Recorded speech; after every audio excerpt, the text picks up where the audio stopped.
Hi, I'm Bill O'Reilly, and this is the Talking Points Memo. You know, there's always been a divide between younger Americans and those of us who are more mature, all right, for a better word. Um, there's an old adage, Horace Greeley once said, go west, young man. And what Greeley was getting at was that there was far more opportunity to make a good life for yourself in the western part of the United States in the 19th century. Because you could forge your own way, you could build a business or a farm or whatever. Self reliance. Well, now in America, the younger people are going away from the self reliance deal into the government should provide for us philosophy. And it's very interesting to watch it. The headline here is the Green New Deal, and a soundbite caught my attention. I used it on BillO'Reilly.com in my analysis there.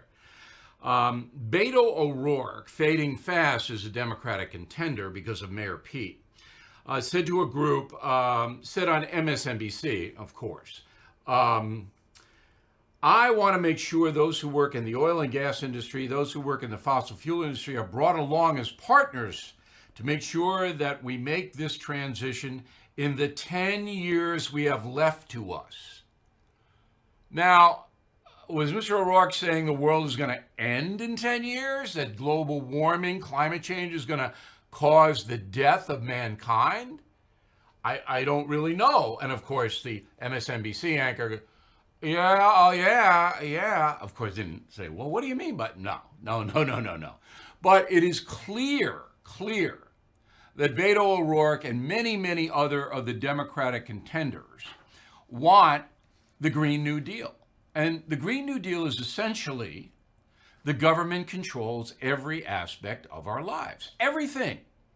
What we eat, what we drive, what kind of appliances we have in our house, what kind of doctor we can go to see, what kind of job we get, how much we are paid in that job.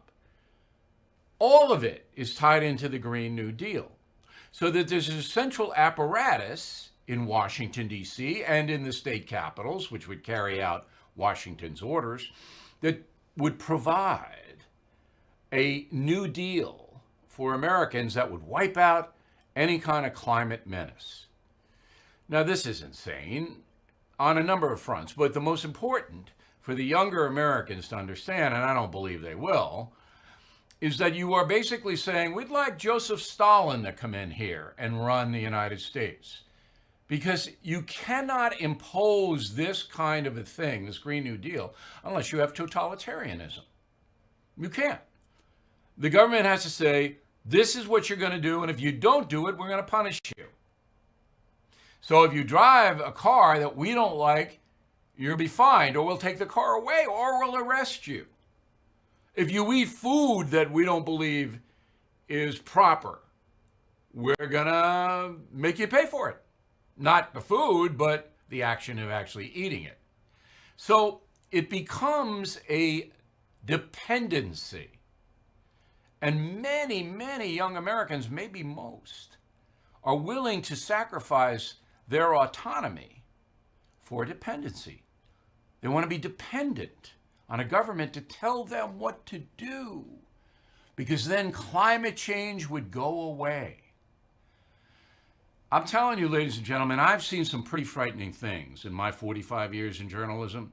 But when I read the polls that say millions and millions of Americans under the age of 35 want socialism, want the Green New Deal, think that Ocasio-Cortez, Beto O'Rourke, and the others are brilliant people, it frightens me. It really does. Because this kind of stuff does lead to a totalitarian government, a strong man. They think Trump's a threat. Trump's a capitalist. He's a free marketeer. He's a libertarian socially. This is close to fascism.